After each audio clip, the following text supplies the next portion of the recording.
Pierre, la parole est à Régis Juanico, pardon.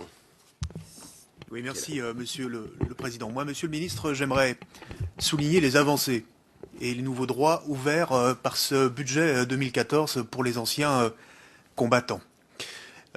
Vous étiez engagé l'an dernier à satisfaire une vieille revendication du monde combattant qui est la carte à cheval pour les anciens combattants d'Afrique du Nord. Cet engagement, il est tenu. Vous vous engagez dans le projet de loi de finances 2014 à relever le montant garanti pour l'aide différentielle pour les conjoints survivants de 900 à 932 euros. Et c'est aussi un deuxième engagement qui est satisfait. Troisième mesure, la subvention pour le budget de l'action sociale de l'ONAC. Il y aura 1,3 million d'euros supplémentaires en 2014 pour le budget de l'action sociale de l'ONAC et 3 millions en 3 ans sur le triennal. Donc, c'est des nouveaux droits ouverts et ce sont des avancées.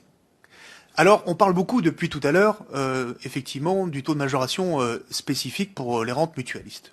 Je veux dire que là, on parle de 20%, de la moitié des 250 millions d'euros dépensés au titre de l'action 3 Solidarité de la mission, et que ça représente 10 millions d'euros pour l'an prochain et 20 millions d'euros pour la suivante. Mais je veux quand même souligner que, parallèlement, l'ensemble des dépenses fiscales pour le monde ancien combattant, non seulement elles sont préservées, mais elles vont augmenter l'an prochain. Puisque, comme vous le savez, les dépenses sur la demi-part supplémentaire pour les contribuables de plus de 75 ans, titulaires de la carte du combattant, vont passer de 330 millions d'euros en dépenses fiscales à 370 millions d'euros, puisque les anciens d'Afrique du Nord, c'est le plus gros contingent, c'est aujourd'hui 1 million d'anciens combattants sur les 1 200 000 qui bénéficient de la carte du combattant, arrivent le plus souvent à cet âge de 75 ans. Les exonérations sur les prestations aux anciens combattants sont intégralement maintenues, 200 millions d'euros, et la déduction de versement sur la rente mutualiste est intégralement aussi maintenue à 36 millions d'euros.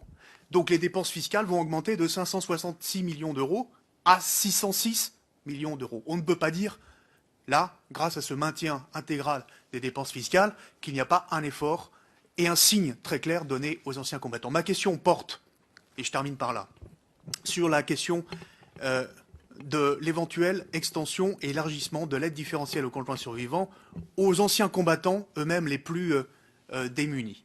Vous m'aviez écrit au début de l'année dernière, en janvier 2013, quand je vous ai saisi de cette question, en disant que vous aviez recommandé aux services départementaux de l'ONAC d'examiner les demandes d'aide financière de ces anciens combattants les plus démunis avec bienveillance.